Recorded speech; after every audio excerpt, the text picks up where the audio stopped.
Hey, what is up, Flavor Family? It's Bobby, and on today's Kitchen Basics, we are gonna rock salmon. I love salmon. We cook it at least 2 times a week, and I wanna share with you my 3 favorite ways to cook them that are so easy, and the flavor is next level. So let's do it, baby. Basic salmon. First, we're gonna make a citrus glazed salmon that's cooked in the broiler until sticky and gooey on top. Next up, we're gonna make pan-seared salmon with the crispiest skin ever. And last, I'm gonna make an Asian fish cake. All right, you guys, you know the drill. If you love healthy, delicious meals, you found the best channel on YouTube. Hook me up and click that old subscribe button because we are rocking out new videos every week, and I would love for you to join the Flav City community. Okay, this recipe starts with 5 ounces of salmon fillet in front of me, and I'm preheating the broiler to high. The citrus glazed salmon is delicious, and look at my salmon fillet in front of me. I'm using high quality farm-raised salmon. A lot of people think you need to use wild and only wild caught salmon, but that is not true. If you go to a place like Whole Foods, which I live right down the street from, they carry really good Icelandic farm-raised salmon that isn't cooped up in like a pool, that has nowhere to swim. It is fed beta-carotene infused food to help with that color that you would only get swimming wild. So do research, right? If you're gonna eat farm-raised, eat good quality, but this recipe also works with wild-caught sockeye, king, or any kind of salmon you want. To make the brown sugar citrus glaze is really, really easy. First, I'm gonna sprinkle over a little bit of kosher salt, then about a teaspoon to a teaspoon and a half of light brown sugar. And then I haven't zested in a while, and I'm officially gonna lose my title of obsessed with the zest. So we're gonna do the zest of about half a lemon and the zest of about half an orange, and just grate that right over the fish. All right, that is it. The hardest part of the recipe is done. So basically what's gonna happen is the salt is gonna draw moisture to the surface. That moisture is going to melt the brown sugar and then reabsorb back into the fish and create this sticky glaze. It only takes about 30 minutes, and you know I'm not gonna make you wait that long. I have one in the fridge I did earlier. Before I show you the end result, if you're thinking, wait, Bobby, this recipe isn't keto, don't worry about it. Use keto-approved brown sugar, like stevia brown sugar or erythritol brown sugar. They have it on Amazon. I'll put the links down below. It works great. Now, feast your eyes on the salmon. See that sticky glaze on there? 30 minutes in the fridge is all it does. And then underneath the broiler for about 7 minutes, that glaze gets sticky and kind of like creme brulee-like. It's unbelievable. So let me transfer this to a sheet tray here. Drizzle a shot of avocado or grapeseed oil on the pan, and then set the filet right down. I'm not a huge fan of cooking in the oven on direct contact of tin foil, so the oil is just gonna help prevent it from sticking. All right, let's stash this under the broiler about 6 to 9 inches away from the heating element for about 7 minutes. All right, let's take a look in the oven. That's nice. That's about 5 minutes in. It's getting nice and crackly and caramelized. I like that. All right, let's pull this from the oven. 7 minutes on the dot, my friends, and look at this. It's caramelized. It's creme brulee savory salmon edition. By the way, before you get into that, oven gloves are a must. It's my newest Amazon purchase. I got so tired of burning my hands on small mitts. I'll put the links below, but you need these in your life, especially for the holidays. So if you want it to cook a little longer, if you pinch it and it feels soft, do another 2 minutes. But that is what you want. I'm gonna let that cool down, and then we'll crack into that. Okay, let's move this to a plate, cut it in half. That's perfect, right? It's just cooked through, extremely juicy, and that's exactly the way I like it. All right, let's cut a piece here. Art, get in here. I'm calling dibs on the tail end. This piece that looks like salmon candy, Art, it's all mine. And for some reason, every time I eat salmon skin on the Flav City Instagram stories, I get a dozen comments. Can you eat salmon skin? Oh my God, what are you doing? Of course you can. It's the best part. It's a salmon chicharron. It's unbelievable. Cheers, bro. Wow. Burst of flavor on top with the sweet and the citrus. Creamy, oily, fatty salmon. But how crispy is that skin on the bottom? You don't have to eat it if you don't want to, but it's there for the taking. And by the way, I have a cold lunch meal prep recipe that features this brown sugar glazed salmon, and it's served with this delicious roasted cauliflower salad with tons of veggies and a creamy mayo dressing. It is the ultimate cold lunch meal prep for work and school. All right, crispy skin salmon is simple, but it's all about turning your salmon fillets skin side up and stashing them in the old chill chest for 30 minutes to 2 hours. Why? Look at the skin. It's dry as a bone. Moisture is the enemy to making crispy skin anything, especially salmon skin. So when you bring it home from the fish store, it's kind of wet, it's a little slimy, but if you stash it skin side up, look at this, it's dry and leathery. When I put this in the hot nonstick pan, which I'm preheating right now, it's gonna get crazy crispy. All right, let me get my nonstick pan here, blast it over medium-high heat for a couple minutes. Art, come here, we need some independent verification. Feel the salmon skin, verify that it's bone dry. It's so dry, right? I don't need to go wash my hands or anything. You don't? Yeah. All right, so for fat, if you want to, yes. For fat, we have a couple options. We can do avocado oil, we can do grapeseed oil, but I just thought about this. Let me open my pantry. Let's cook this in ghee. I have this organic grass-fed ghee that is the bomb. So I'm gonna put maybe a teaspoon in the pan here. And once the fat hits the pan, wait about 20-30 seconds for it to heat up too. You want everything to be hot, so when that skin hits, it starts sizzling and getting, thank you, Art. It starts sizzling and getting crispy immediately. Like this, it's starting to smoke. So, hit the salmon skin with a little bit of salt, and then put it in the pan, skin side down, away from you, so it doesn't burn yourself, and it splatters on Art, not me. Towards Art. And then season the top side of the fish with a little bit of salt. And if you want, you can do a couple cracks of pepper. All right, so here's how it works for this technique. We're gonna cook it about 75% of the way, skin down, flip it, turn the heat down, and cook it another 3 minutes. And the fish will actually tell you when it's ready to be flipped. So let's wait for that.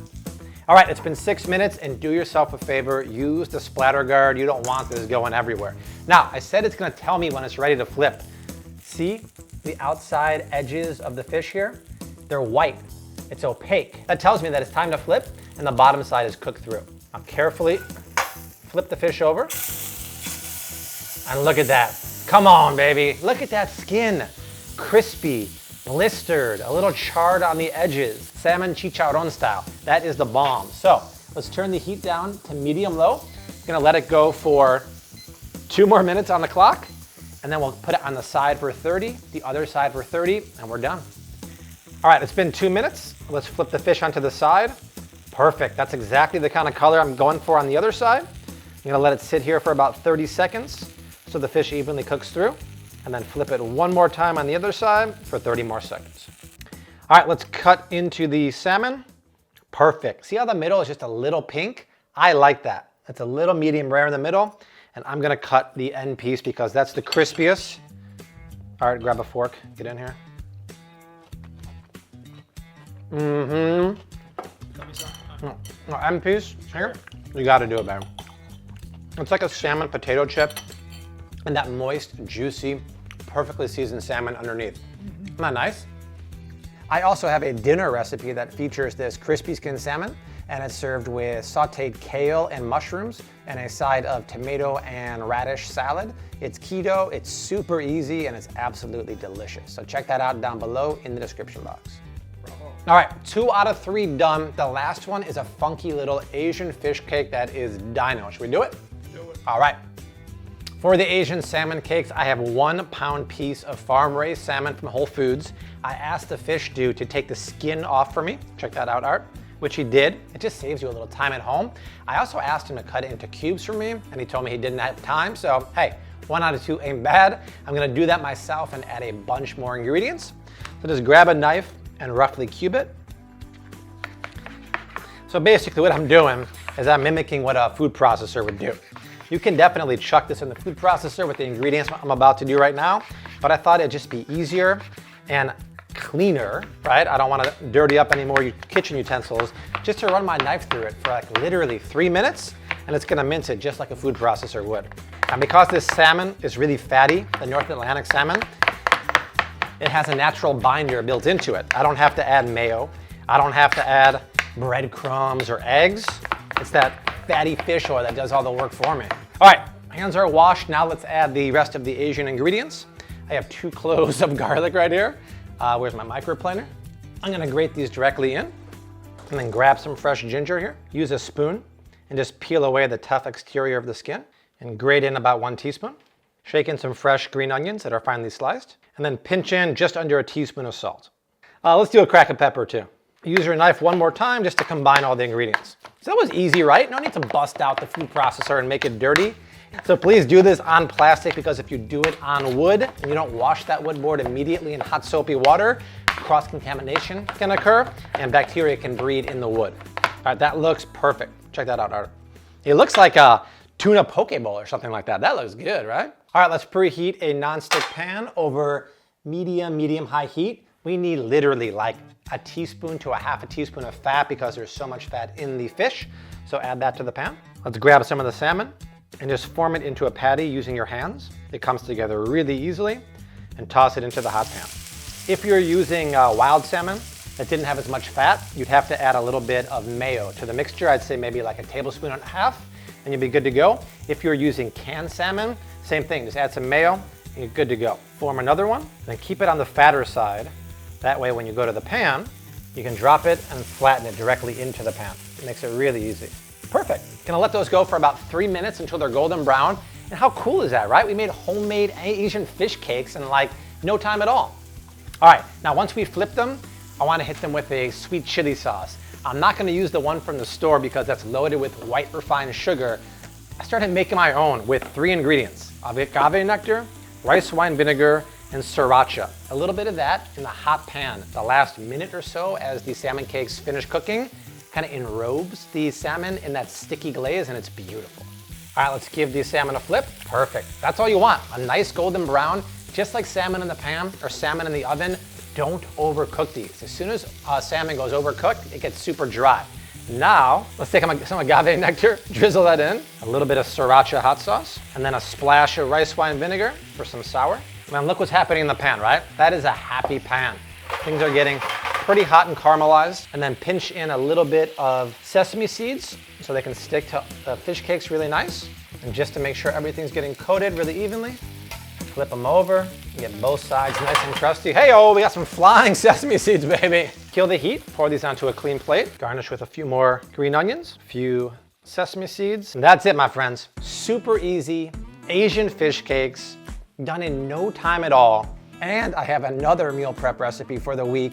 It's a low-calorie meal prep for weight loss featuring these Asian fish patties and a low-carb shirataki noodle and veggie stir-fry that is absolutely dynamite. So check that out down below in the description box. And that is the third and the final way to cook salmon, which is a good thing because it's getting late.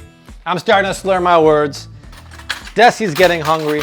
Art's getting hungry. Art, drop that camera like it's hot. Get in here.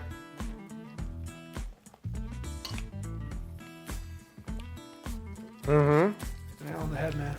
Hey guys, the seasoning's perfect. That ginger, that garlic, but that sweet homemade chili sauce is banging. All right, you guys, there it is. 3 ways to cook salmon at home in the pan, in the broiler, and fish cakes in the pan too.